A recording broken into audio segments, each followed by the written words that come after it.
like a broken record, same old songs of accusation play. I could you to speak the truth, just look at all your failures and mistakes. And if they really knew you, there's no way they could love you anyway. Oh, but I will fight the lies with the truth. Hello, and welcome to Send Help Podcast, a podcast and a lifeline for moms who are stuck in the trenches of mommyhood, bringing them encouragement through Jesus, laughter, and sisterhood. That's right, I did it almost from memory.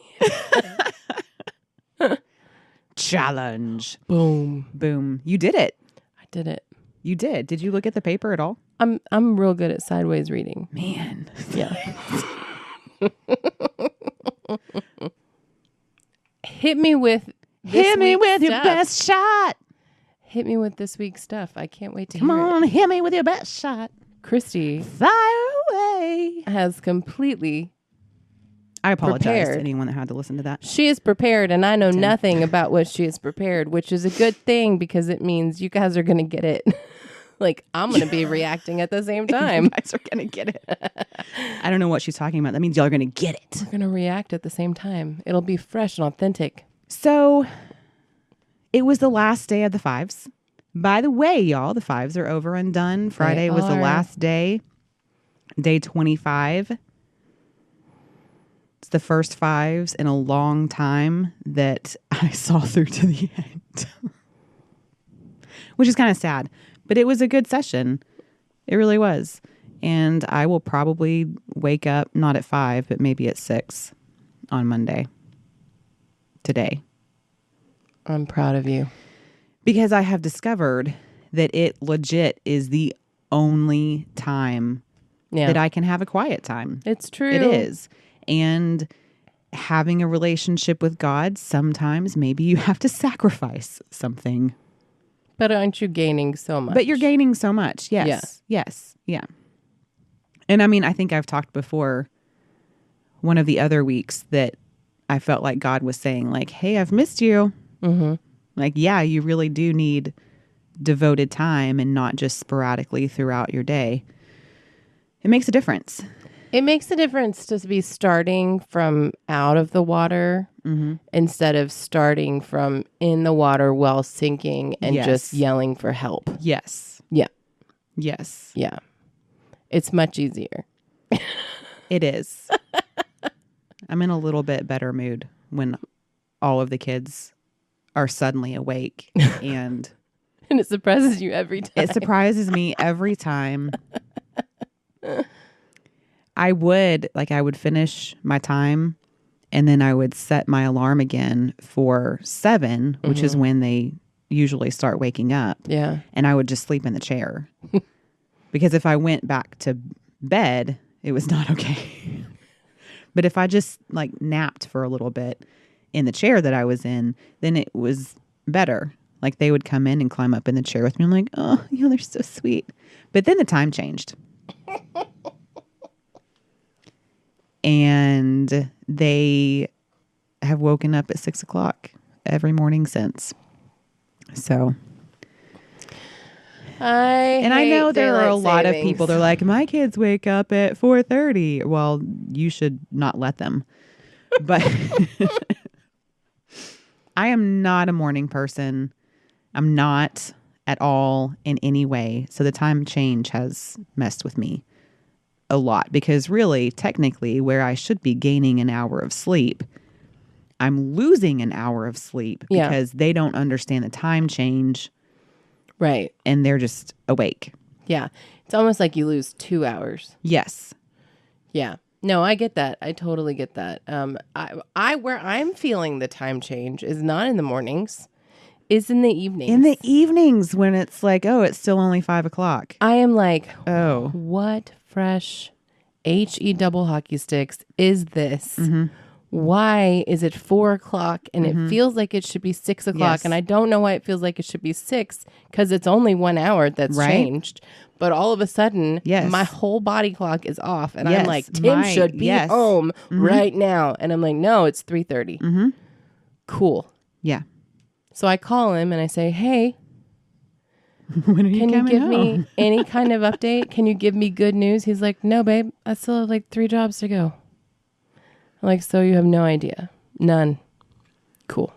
Mm-hmm. All right, I'll continue. I must. I must continue. I think know. that Those- I That generally last just, hour yeah. of the day, it's dark. We've already had dinner. They've been playing for a while. All right, let's go get. It's 5:30. No, we can't get ready for bed. Mm-hmm. It's been rough. Yeah. It has. It really has. We start getting ready for bed at 6:37, but it's still 8:30, 9 o'clock before it's actually done. Yeah. I feel like I generally need an attitude adjustment. Because of the time change, or just in general. I think in general, I think that I could handle the time change and deal with that extra hour that we're not eating dinner and we're not like, and Tim's not home yet. Like I could deal with that better if I had a better attitude. That's probably true. We're probably looking at it like, oh, the time change. This is horrible because we feel like we've been up so much longer. It's been a longer day. We've had a lot more tantrums and fits since the time change. Yeah. I don't understand why they're not sleeping as well. Mm-hmm. For some reason, I don't It gets understand darker or why. longer. Why? Yeah. They should be sleeping longer because it's still dark. But no, I don't understand. But they are all very tired, but they won't sleep. And there have been a lot of tantrums. For instance, Oh. the other day, Mm-hmm. there was a tantrum. I'm not going to name names. I'm not going to name names. But what happened was they were racing. They're racing and they were, I don't know, like running as fast as they could and then trying to stop before they got to the end of the house in which they would run into furniture or the wall because they've run out of space. But I guess they were trying to see like just how fast they could go. I'm not really sure. But there was one of their like little kid chairs that go around, like, you know, the little kid table and chairs. And little it was kid chairs. the little kid chair. It's a chair that looks like chair. a small child. Yes. It's fine. So there was the little wooden chair in front of the couch that's against the wall. And one of them hit the chair somehow. I don't know. I don't really completely understand. There were a lot of bangs and crashes involved with this Sounded like particular someone run. died. Yes. Yeah.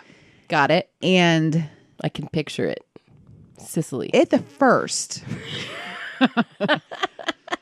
first, it was brushed off. Like, oh, I didn't stop in time kind of a thing. And it was fine. Totally fine. Well, then there was a realization that the toe that hit the chair had a tiny, like it was tiny piece of skin missing. Oh, man. It wasn't bleeding. But the toe had been stumped and Armageddon injured. broke out. Yes. Yes. I was concerned the toe may have been broken because of what was happening. I'm hearing it's the end of the world as we know it in my head right now. It should have been playing in the background. So I'm asking questions. Can you move your toe? Does this? But the child. You can say she. It's Yeah, fine. it's obviously not Carson. But the toe can move, but I can't get anywhere close to touching the toe. Ice was refused. Band-Aids were demanded in a not so polite way. Mm-hmm. So I'm being screamed at for a Band-Aid. Toddler cussing. Yes. Got it. So, in Dusty's home, Dusty's in the kitchen. But I don't you're remember the one that's in the thick of it. what he was doing. No, we were both about to be in the throes of a full-on war, but we didn't know it. So I don't remember what he was doing, but he was in the kitchen. So the Band-Aid has been demanded. I go get the Band-Aid, come back with a Band-Aid. I am not allowed to put the Band-Aid on. Daddy has to put the Band-Aid on. So I am not exactly cheerful at this point. So I think that I may have like thrown the Band-Aid on the kitchen table and said, "You get to do it." He's trying to put the Band-Aid on the foot. Well, every single time the foot is reached for, hands are slapped and faces are kicked. So, Oh, man. like full on, like, no, don't touch it. Don't touch it. Don't touch it. Get away from me.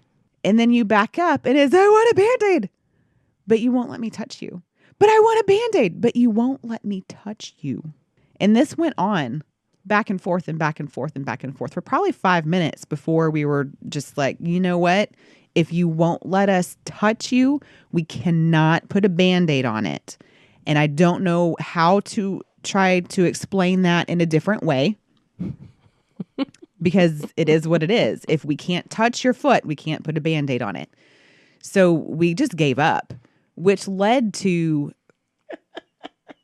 even larger tantrum because the need for the Band-Aid was so great. I think she thought that we were just like, oh, well, you're just going to have to deal with this on your own. We don't care about your toe. You're fine. You're fine. We don't care about your toe. Like, I feel like that's what was communicated to her rather than if you don't let us touch your toe, we can't put a Band-Aid on it. Yeah. I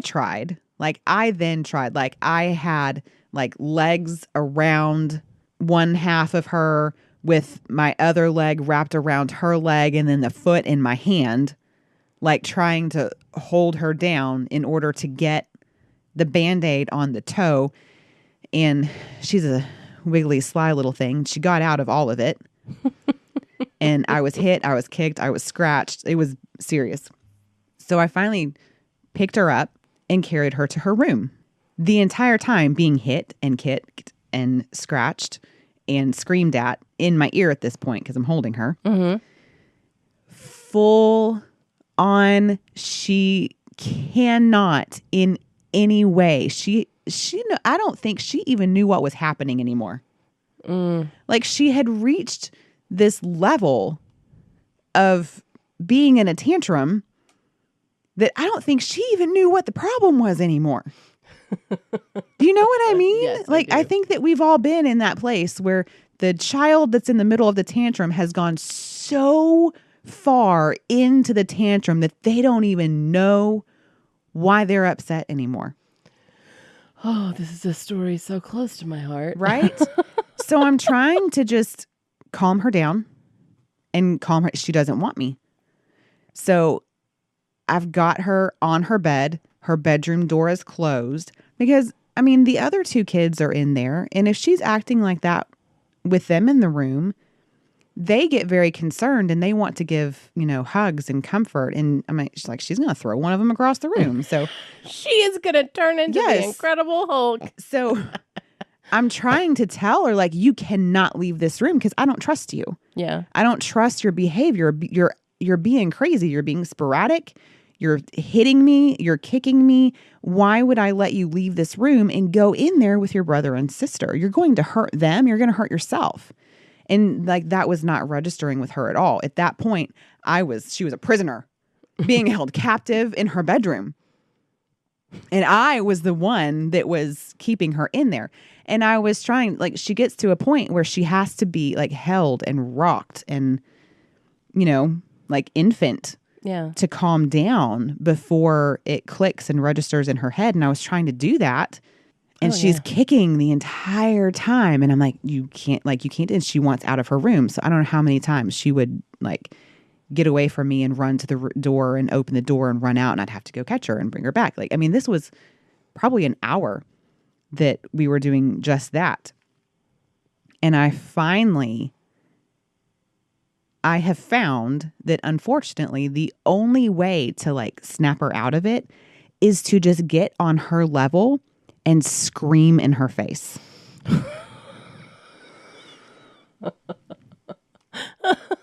It is legit the only time that, one, she will stop screaming, and two, that she will actually look at me. I finally just do that, and then she's like mad at me for screaming at her, so she'll do the like back at me. Like, I can do it louder. Do you want me to? No. And she'll do it again. So then I'll do it. Like, I told you I could do it louder. Do you want to keep going? No. Can you calm down then? Can you take a deep breath instead of screaming? Like, we have to go through this whole process. And then I can hold her and rock her and try to calm her and quiet her. So, man, I feel like this took up that portion between 4:30 when you think it's time for bed and 8 o'clock when it actually is time for bed. Like, I feel like it took up that entire portion of the day. I don't know if it did. But while I was rocking her, and I even like rebuked some spirits at one point during all of the screaming and kicking and scratching. I was like, this is like confusion and chaos and defiance and disobedience, like all of these things, and rebuked them. And she looked at me like I was crazy. Oh, yeah. And I was like, you're a child of God. That means that you have love and joy and peace and calmness. And she just looked at me like I was crazy. But after she had calmed down and I'm holding her and rocking her and I'm telling her, I'm like, you're a child of God. You have peace in you. You have love in you and joy. You can be calm. You can control your emotions because self-control comes from God and you are his child. Like, I'm telling her all of these things. And I asked her, I said, when you were screaming and you're trying to get away from me, you have voices in your head telling you to get away from mommy, right? Don't listen to her. Get away from her. She's being mean. She's not being fair. It's like all these voices telling you different things, right? And she shook her head, yes. And I said, was there any voice in your head at all that was trying to help you? And she said, no. I said, do you know why? I said, I promise you it was there, but you couldn't hear it because you were screaming so loud. And the other voice telling you to do all of those other things was being so loud. I said, but those voices, you can't listen to those voices because they're telling you to do something that's wrong and that's mean and that's going to hurt you. You have to listen to the voice that's trying to help you. And if you can't hear that voice, then you need to listen to mommy because mommy's voice is trying to help you. And I think that at some point that clicked with her. And I told her, I was like, you know what? Because she is very afraid of not doing a good job, like not doing well. She is like total fear of failure. And I know that that probably comes from both like Dusty and I. We have different levels of it, and it's different kind of fear of failure for him than it is for me. And I think that just kind of multiplied into her sweet little personality. But I told her that, yeah, what you did was not okay. And I think that there is a part of her that when she's in that place, oh, no, I can't give in and admit that I was wrong. Oh, for sure. So I told her that, it's okay. That definitely comes Right? from both of you. It does. Definitely does. But how far she's willing to go with it, I think, comes from Dusty. Sorry, Dusty. So I was trying to explain to her that, it doesn't matter if you mess up. The important thing, because, that's how you learn.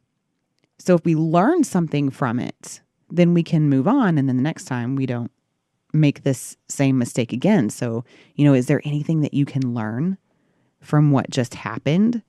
And she's like, I don't know. I'm like, maybe you can learn to not listen to the voice that's trying to tell you to do something wrong and listen to mommy or daddy trying to help you, or listen to the voice in your head that's trying to help you. Like, I'm trying to get her to understand what her conscience is also. She has no concept, but that's okay. That's okay. We want them to We're learn working these on things it. so fast. I know. We're working on it. But I mean, that's okay. And I was like, is there anything that I can learn from what just happened? And she's like, yes, you cannot scream at me next time. Like, of course, that's what you wanted me to say. So I told her, I was like, well, I promise to try my best not to scream at you if you promise that you're going to listen to me. Oh. Right? I think we set ourselves up there. I really think that we did. In the, okay, you learned to listen to the right voice, and I'm going to learn not to scream. I think that we both just kind of set ourselves up. But I think it was a good lesson. I think it was a good teaching moment. But when I was thinking... Way to pull out of that. Right? That's good. That's good. That was God. That's... You That was finally God. listened to the still small voice. I did. I finally listened to the still small voice. Because no matter how many times we both have said, this is the only way they listen. I have to Yes. match his volume, or I have to match her volume. I have. The That's truth the is- only way that I found to get her attention. No, I get it. And break it. Girl, I so get it. I know you do. Have you tried tickling her? I've been doing that with Josh. No. I've been doing that with Josh. I will tickle him when he's so mad, and I'm like, okay, he's not really mad. Right now, we're going to extend the tantrum because we're right and Right. I'm wrong. Yes. Yeah. So Yeah. I'll tickle him, and if I get a smile, I know I've got him. Yes. Yeah. Because the yelling wasn't working. If it comes to mind next time. Sit in front of the door, barricade her in, and Oh my tickle her goodness. when she Yeah. gets near you. I'm serious. Like, it will take a lot of restraint on your part, and I'm not trying I'm to going to have to remember it. Yeah. That's the thing. text me. Yeah, like I'm gonna text you and Like, we're in the wait, middle of a tantrum Amanda. and you said to try something. What was it? Hold the tantrum for just a second. I gotta send a text message. Just remember, tickle her. Tickle- Yeah, like, just like think about it. Think about it in Like that Mel way. Gibson. Yes, exactly. Yes. I'm gonna paint half you of my are face blue. Braveheart. And your plan Tickle of attack her. is to tickle her. Barricade the door and tickle, her. So If you learned anything, Right. kids, tickle her. Okay. So, but this happens Thursday night, and then Friday morning is the last day of the fives. Mm-hmm. So as I'm sitting in the Oh fives, boy, I can't wait for God to tell you what he was going to tell you. I want to hear this now. I So I'm keep sitting, I nodding know. because I'm like very enthralled by the story, but I realize that nodding does not translate on a microphone. right? So, Well, and I have in my notes that like she was so in this place that she didn't know how to like auto correct herself. Right. Like she didn't know how to come back from it. yeah, predictive And text I wasn't working. don't really remember how important that point was. Right. But it's in my notes before the next point, so I wanted Okay. to throw it out there. Autocorrect. Yeah, she couldn't autocorrect because she was so far gone. And I probably even already said that. Anyway, so the next morning is the fives. And I think that I realized, like, oh, we're probably going to record tonight. Do we have anything to talk about? I don't. What are we going to talk about tonight? Has anything happened lately? Oh, yes, it has. And while I was thinking about, man, that was ridiculous. And there have been a lot of tantrums, a lot, like at least weekly, if not more than once a week since the time change, which I think has only been 1 week. I think so. You're right. Man, I think that's true. there have been a lot of them. So Wait, it's been a month. No, it hasn't. been a week. Man. Has it really only been a week? Yes, because It's only been a week. It was last weekend because that was when my in-laws kept all the kids and Dusty and I went out That's to celebrate right. his birthday, and then that night was Last so weekend was change. Dusty's birthday. Yes. Wow. It's only been 1 week. Man, okay. So it feels like an eternity. Is it a full moon? I don't know. Man.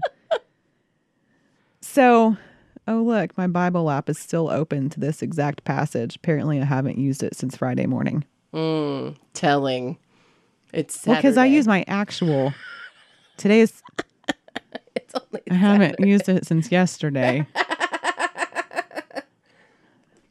So what came to my mind, because, there was a lot of yelling, there was a lot of screaming. She couldn't hear the small voice that was trying to help her. Like, that was kind of what stood out in my hear the Holy mind Spirit. Friday morning when I was thinking about all of this. And the scripture that came to my mind was, God's not in the fire. He's not in the earthquake. So I went back. Yes, that's a good one. I've been thinking about that. That's funny. I've also been thinking about that scripture a lot. So what we are referring to is Elijah in 1 Kings chapter 19.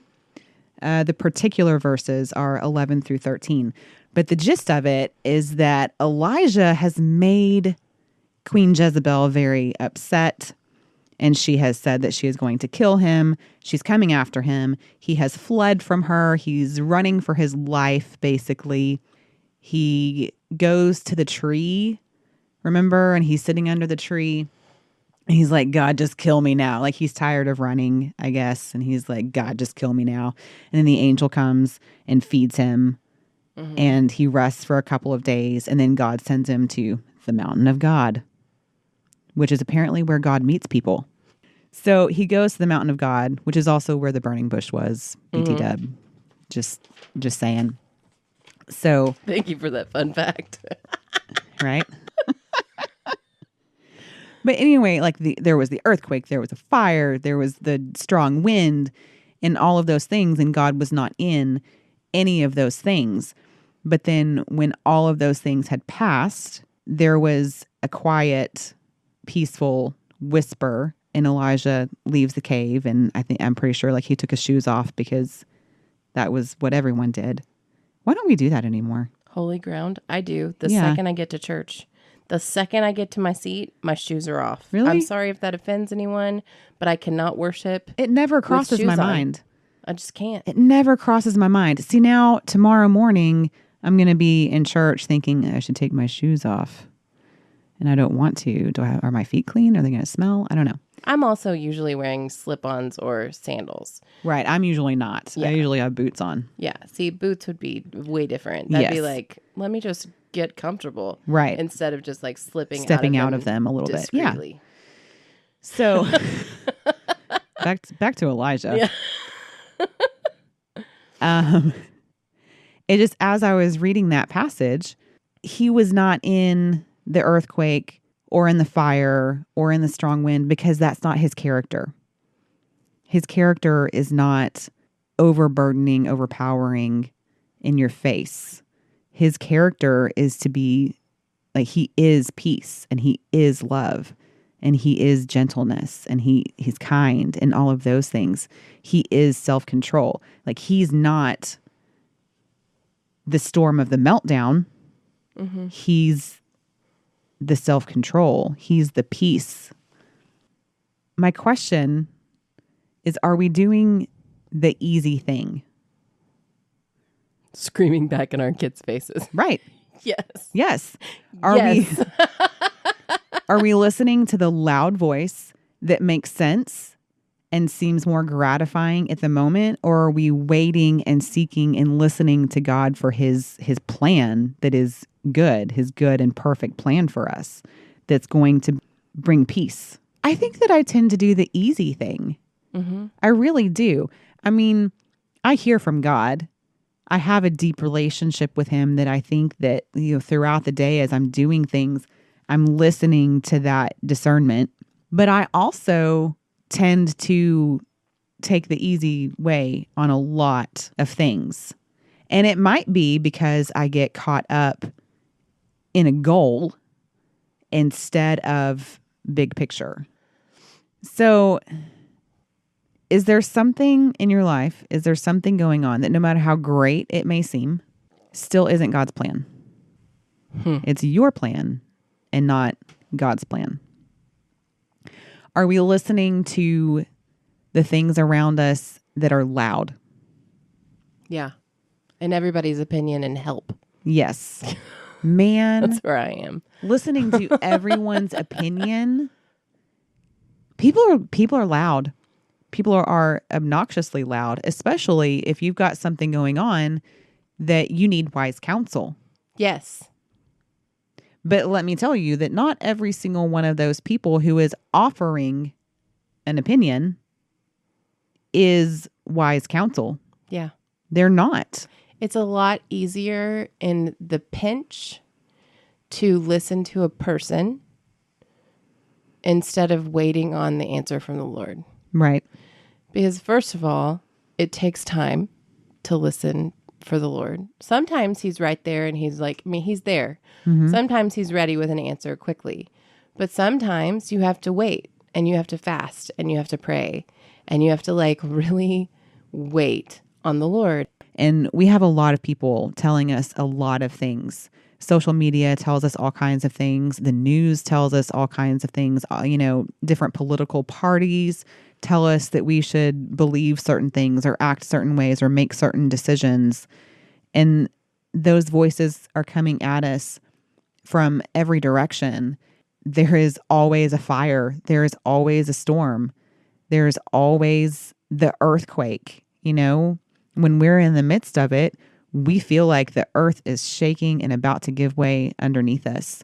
Or we feel like the heavens have opened and it is pouring down on us and we're just going to get lost in the flood. God's voice is in the whisper. Go back to scripture. If I continue reading this, after the fire, there was a voice, a soft whisper. When Elijah heard it, he wrapped his face in his mantle and went out and stood at the entrance of the cave. But I think this is good too. Listen to what God said to him. What are you doing here, Elijah? He's running for his life. Obvi. That bad Betty. Jezebel is after me. You know this, Lord. Right? And in the next few verses, he's telling you, I've been very zealous for the Lord God of armies. The Israelites have abandoned your covenant and torn down your altars and killed your prophet with the sword. I alone am left, and they're looking for me to take my life. God doesn't know, but he laid it all out there for him anyway. I love it when you read the Bible and the voice that you believe is happening. It is the best. We need a version of the Bible that your copping attitudes left and right. I know. Well, that's how I feel like they're doing it. Yeah. It really is. Elijah, what are you doing here?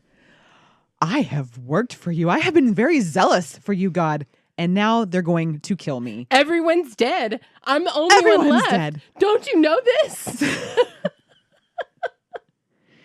So the Lord said to him, go and return by the way you came to the wilderness of Damascus. Go back to the wilderness. Go back. God is not in the loudness and the scariness. He's in the peace.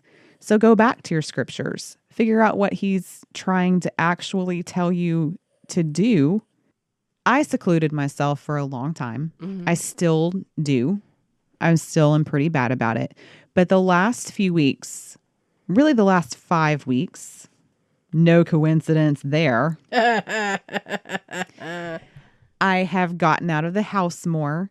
I have, interacted with more people, and people that were really just kind of acquaintances. I've kind of deepened that relationship, even if it's just a tiny bit. Mm-hmm. I've grown some of those relationships, and it's other moms. It's other people that are in the same place as me. Right? Duh. It's awesome. That's seriously awesome. So I'm really proud of you. It's hard for me to leave my house. I know. So I feel like in all of this, there have been a lot of tantrums. There's been a lot of stress in my house. But if I listen, if I'm obedient to spending the time with God, he speaks to me and he shows me who to surround myself with. He shows me who's going to speak truth to me and who's just going to give me hot air. Mm-hmm. So I guess that's what I want to say to everybody is you have to be in it with God. You gotta be in it to win it. Can I tell you something that keeps popping into my head? When you were talking about the tantrum with the child that should not be named. Voldemort. And not being able to get the Band-Aid on. Took 2 hours to get that Band-Aid on. Right. It reminded me of a sheep caught in the barbed wire. Caught in a barbed wire fence, right? Mm-hmm. I want you to picture this. Now, the sheep is struggling to get out on its own. Mm-hmm. And struggling and struggling. And every time it moves, the barbed wires actually just go deeper and deeper because that's how barbed wire fences were created. And so the shepherd wants to get the sheep out. Only somebody from the outside, only the shepherd could get the sheep out. Another sheep can't get the sheep out. They don't have the thumbs. Cannot get the sheep out. It is only the shepherd that can do it. But every time the shepherd, being Jesus, takes a step forward, there's more wiggling and there's more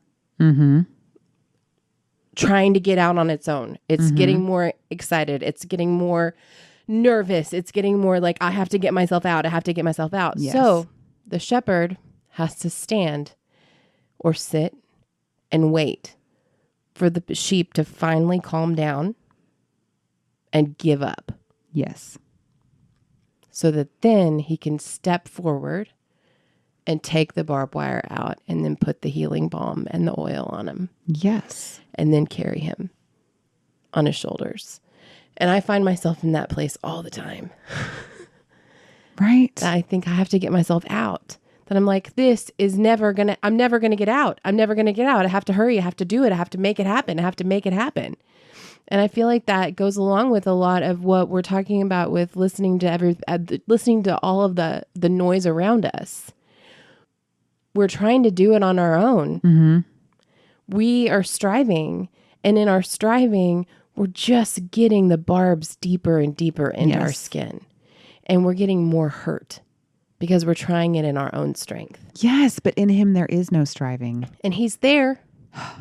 He's there. But it's God's character. Mm-hmm.